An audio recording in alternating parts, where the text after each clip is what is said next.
Hi guys, Frosadamus here. Welcome back to my channel.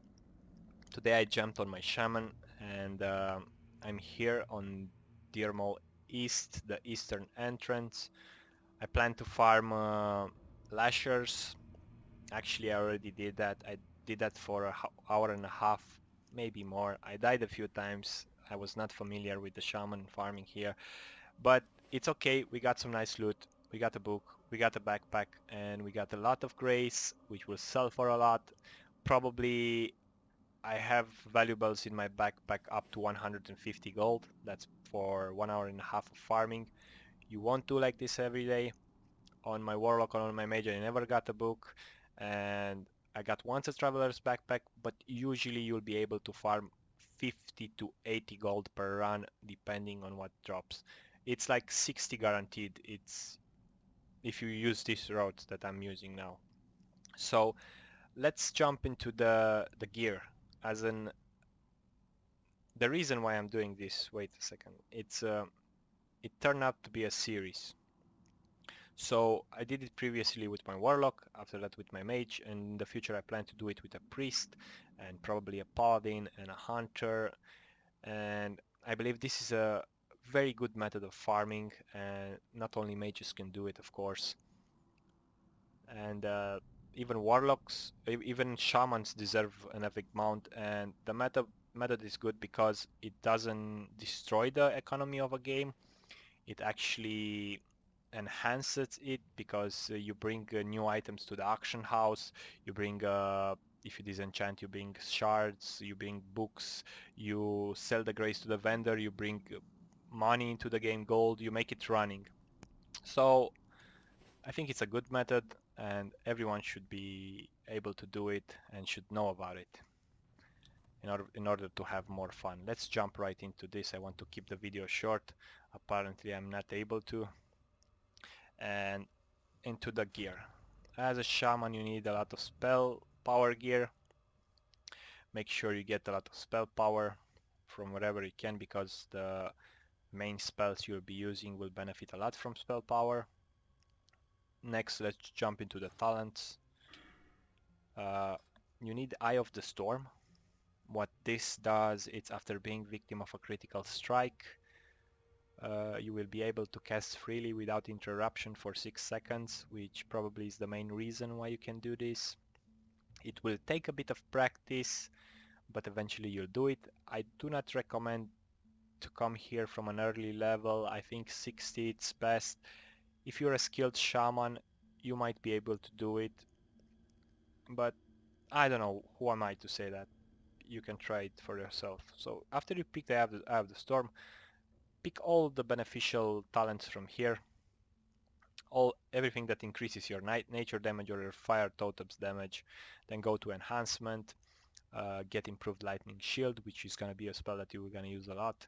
Get shield specialization, and in restoration get tidal focus for mana reduce cost of your heals. How you gonna do this? First, get your lightning shield up, get a weapon of preference, drop down Grace of Air totem and Stone Skin totem. Stone Skin totem will reduce the melee damage taken by 30, which is quite good for this. The lashers hit for 60 to 70 melee damage and 180 shadow damage. You won't be able to mitigate the shadow damage.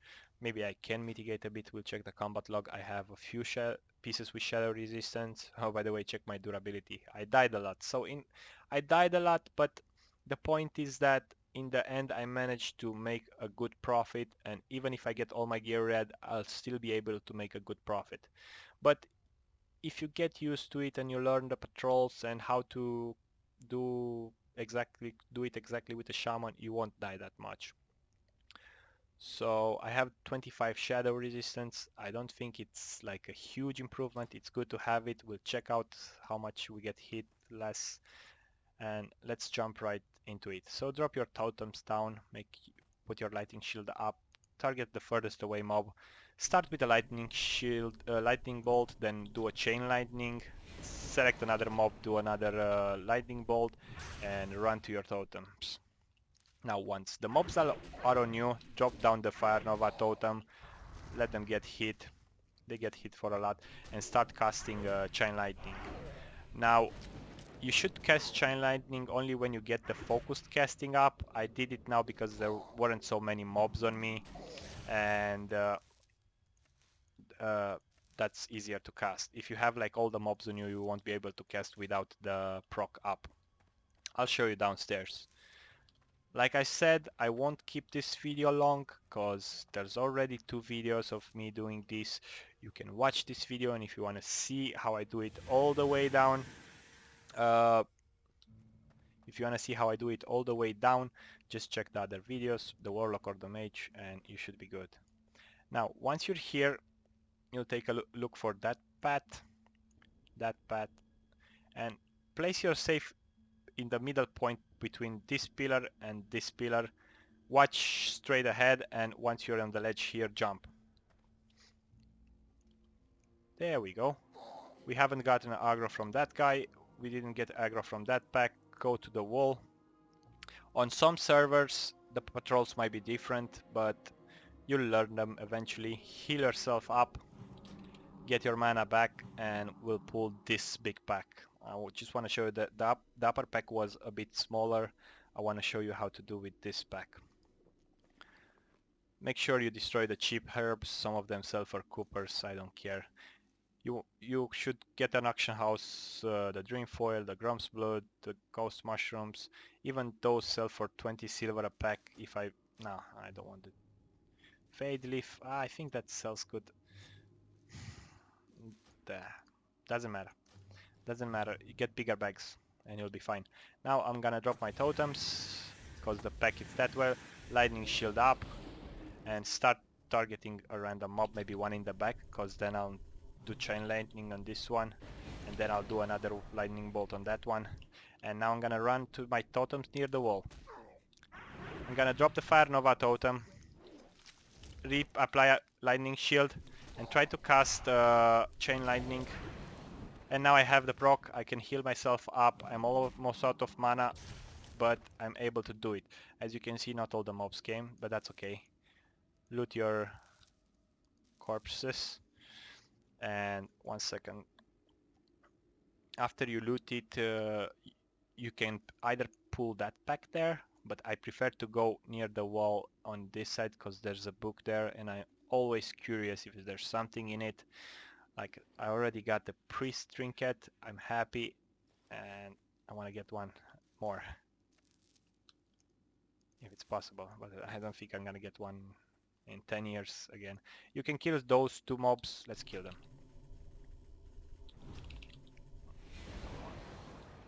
They die easy with chain lightning. If you crit, you almost... They have low HP, maybe 1.5k, I don't know exactly. So usually the book, it's around here somewhere. There's not a book here, but there's a Warpwood pod. If you open this, a new pack like that might come, so I do not recommend you should open it. If I'm gonna sell everything that I got here, I'm pretty sure that I will be up to maybe 150 gold, including the backpack and the book, and if I disenchant all the greens that I got. The Heart of the Wild sells for 40 silver a pack. This is at the vendor. Lasher Root 7 gold, Thorny Wine 7 gold, and the Serrated Petals sells for 12 gold each. I mean 13 gold, I think, a pack. The mushrooms sell for 20 silver. If you don't have space in your inventory, you can destroy them. I won't, because I'm gonna be leaving now. Mage Royal, it's a low level herb. You can check your auction house before coming here. Check the prices of the important herbs, and you can deposit them into your bank until you have a stack. For example, on Kronos, a stack of Grom's Blood sells for 6 gold. Dreamfoil for 6 gold as well. Ghost Mushroom, I'm not sure, somewhere around there. And eventually you'll be fine. So you can pick whatever route you got. Just make sure you learn the patrols. If you're not confident that you can pull a pack, just stay around here where I'm standing now. Drop your totems here, go pull the pack, and come back here after you do the 2 lightning bolts and a chain lightning. Come here. Don't drop your Fire Nova totem until they're stacked on you. If you don't get a proc for Eye of the Storm, make sure you reapply your lightning shield, maybe drop a magma totem, and if you get low on HP, cast lesser healing wave. Now, anything else that I should add here? I don't know. The thing is that it's possible to farm as a shaman. You should do it, and I don't think it's a bad thing on farming DM East like some people say. I think it's quite beneficial for a service economy, and if mages do it, if priests do it, why shouldn't you do it? That's all. Thanks for joining today. Hope to see you next time. Bye bye. And by the way, if you found this video useful, even if you're not a shaman, maybe you can link it to a guy, a shaman in the guild. Maybe if you find it useful in any way, you can give a like. Thanks very much. Hope to see you soon. Bye bye.